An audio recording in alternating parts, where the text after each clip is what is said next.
apocalypticism and messianism. This is in part because I think that's sort of the most radical kernel of the spiritual tradition in the West, arguably.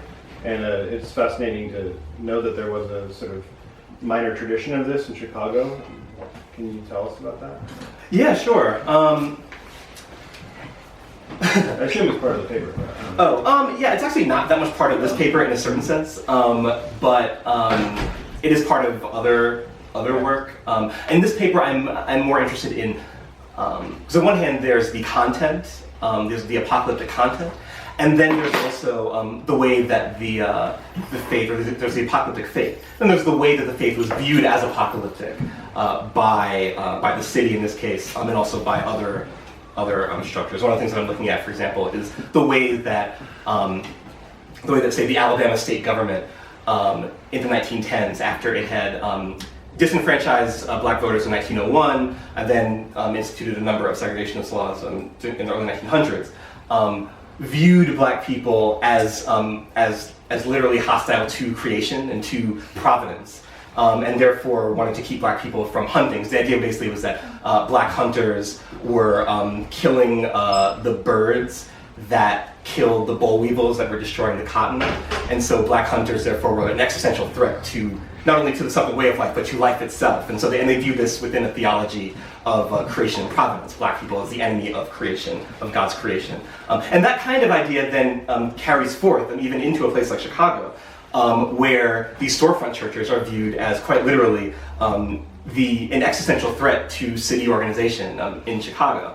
And that's one reason why the attempts to get them out were so relentless. And to see, for instance, with the St. James Temple, they brought several suits against the Board of Appeals. They tried to go all the way to the U.S. Supreme Court and basically were defeated every single time. In part because it was so important to keep this 35-member church from existing on a place that is now on a vacant lot. Sorry, who was defeated? This was the St. James Temple was defeated in court when it tried to basically get a permit to stay in this location, and it was denied by the city and then by the state courts, and then finally it was denied hearing from the U.S. Supreme Court in 1969. Were they worried that there'd be a form of radical spirituality analogous to the Nation of Islam, but coming out of the Christian tradition too, basically? It's a great question. I'm not sure. It's entirely possible. Certainly, J. Edgar Hoover, of course, said that he was trying to prevent the rise of a black messiah. Marcus Garvey had inspired many black Christians to adopt a kind of Garveyite program, particularly in Chicago. There were a lot of prominent Garveyite black churches in Chicago. The two African Americans who are known to have fought fascist Italy in Ethiopia during the Italo-Ethiopian War were both associates of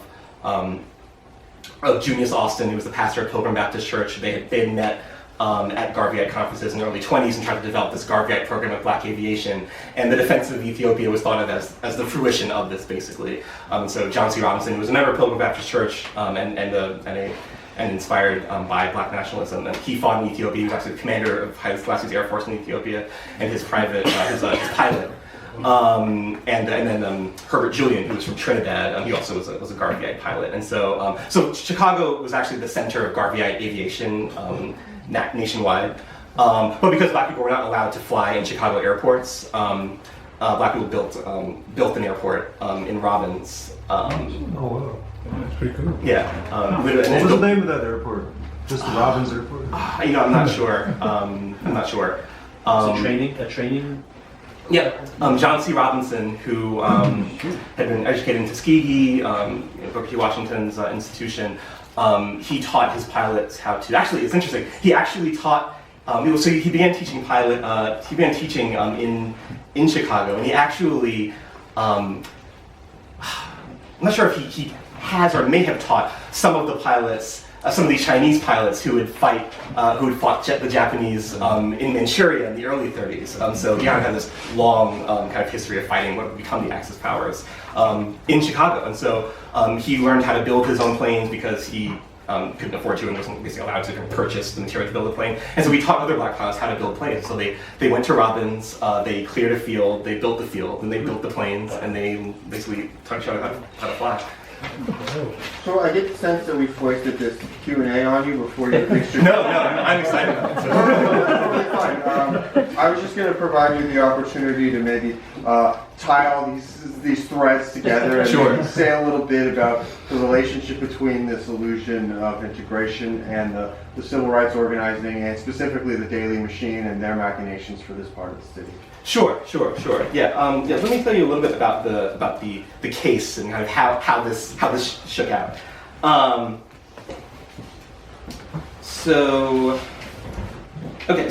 basically, St. James Temple had applied for a permit to stay in the building that it was using. Now, it originally started using this building without a permit, which often happened a lot in these situations, and it kind of gives you a sense of the lack of regard for, or at least the idea that black faith basically supersedes the law, that we're going to start worshiping here and we'll kind of figure out the law stuff as time goes by.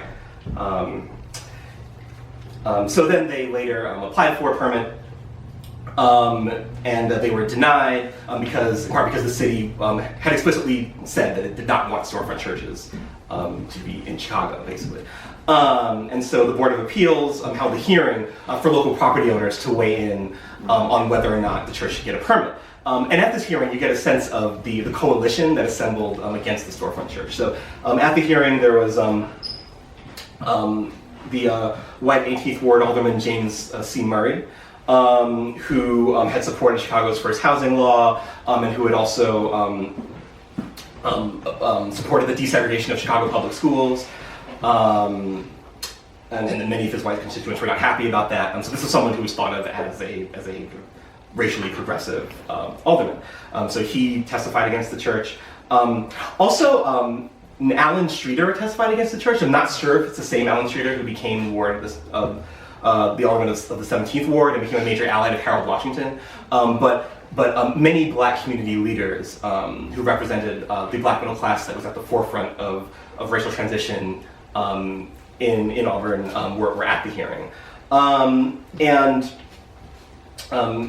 Streeter was a representative of the Auburn Park Improvement Association. Basically, as the neighborhood began to transition, the APIA, which had been all white throughout its history, began to integrate its leadership, and Alan Streeter was one of the new leaders representing the organization as this integrated organization.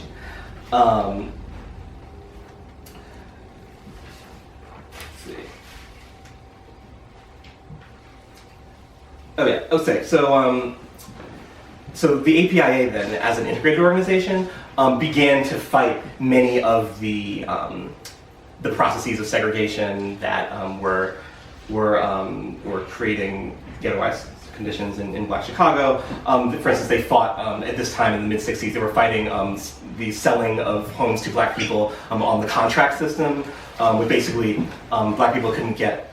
Could not basically operate in the kind of normative housing market, and so they bought houses on contract from blockbusters, from other real estate owners.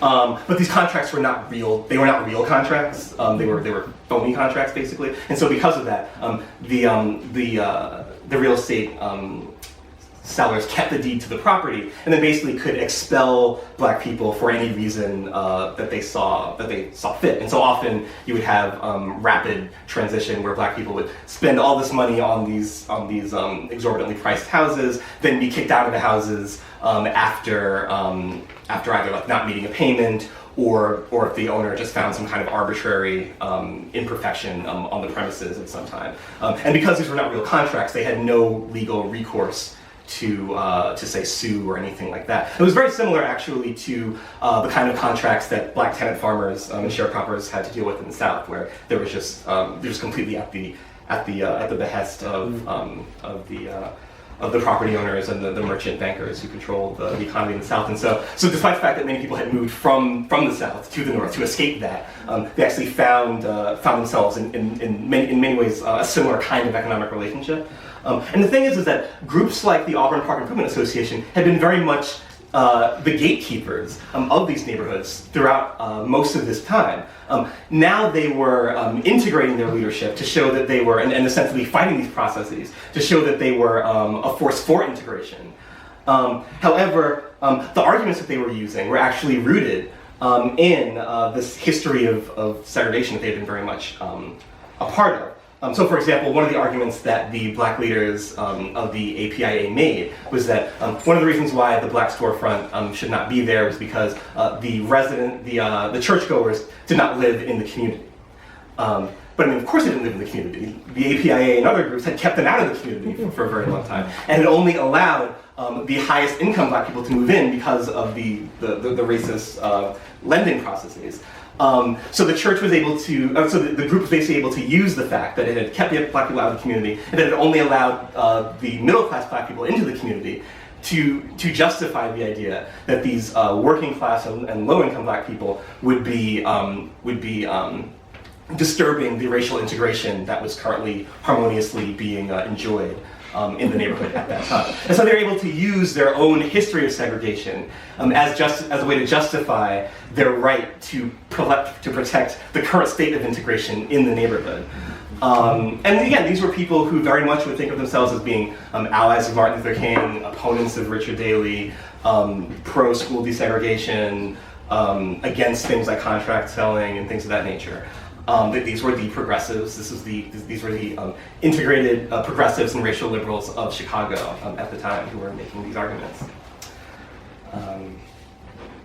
Yeah, and so by the illusion of integration, that's kind of what I'm getting at. The idea that there was this front of integrated middle class progressive leaders who were in these integrated middle class progressive neighborhoods, and they were trying to maintain this integration by keeping black storefronts out that were thought to represent social disorganization, that were thought to represent the idea of black matriarchy that was becoming so prominent in a lot of the liberal discourse at the time, and so on and so forth. And so because of that, the church has actually helped bring into being this alliance between Daley, the city of Chicago, and these people who in other situations were thought of as being opponents to Daley segregation, and so on and so forth.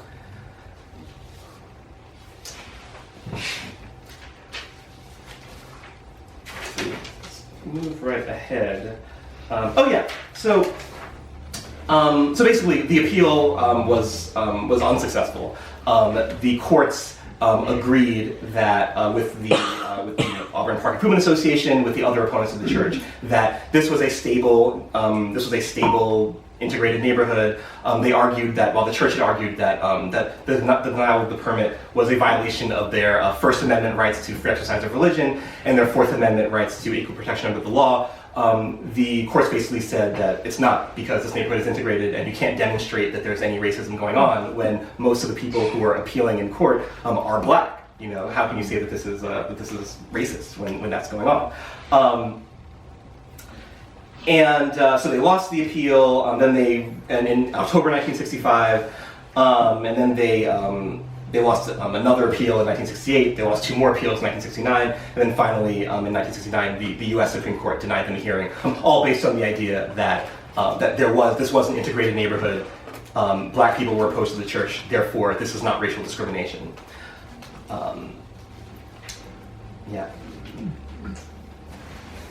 So, okay, and so one thing I also want to mention is that one of the things that the church tried to do in order to give itself a certain kind of moral claim on the civil rights legacy, more of one than its opponents had, was to attach its case to an earlier case in 1962 involving a Jehovah's Witness congregation on the west side of Chicago in Austin. And basically, the Illinois Supreme Court had held that this integrated congregation of Jehovah's Witnesses could stay in a building that it had moved into without a permit because it said that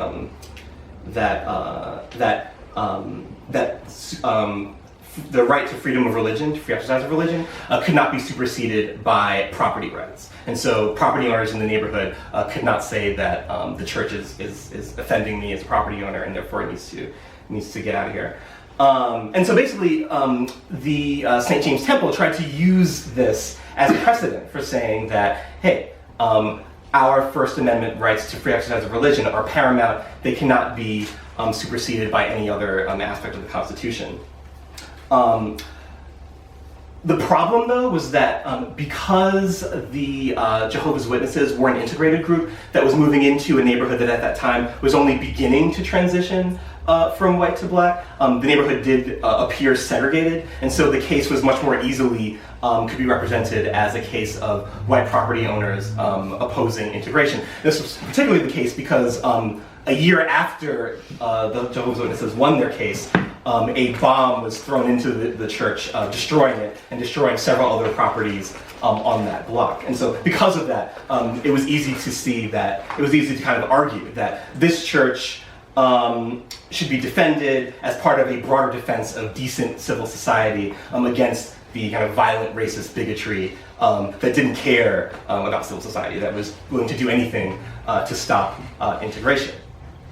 But in St. James's case, for many people, or for the courts at least, that didn't hold up as a good comparison because they were faced with predominantly black property owners, and because the neighborhood already seemed integrated. So it did not seem like this was a neighborhood that was that was all white, that was kind of trying to keep them out. It was an integrated neighborhood trying to keep an all black church out, and therefore could not be construed as racial discrimination, according to the courts. And so that's an example of how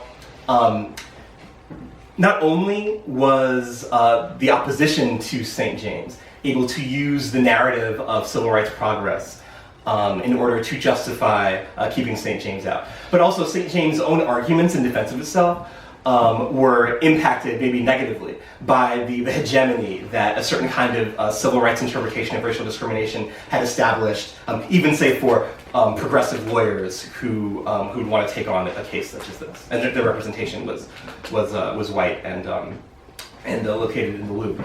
And so really the entire discourse was constricted by the dominance of a certain kind of normative civil rights interpretation of racial progress at this time on both sides. And it was difficult to really find a rhetoric to explain what was happening because virtually all the forces in the city wanted to perpetuate this illusion of integration, the idea that it's the mid to late 1960s, Chicago is integrating. That's good for business, it's good for the community, it's good for social organization and democracy, and this church is anathema to all of those things. So even the church's own arguments in defense of itself couldn't overcome the dominance of that kind of narrative.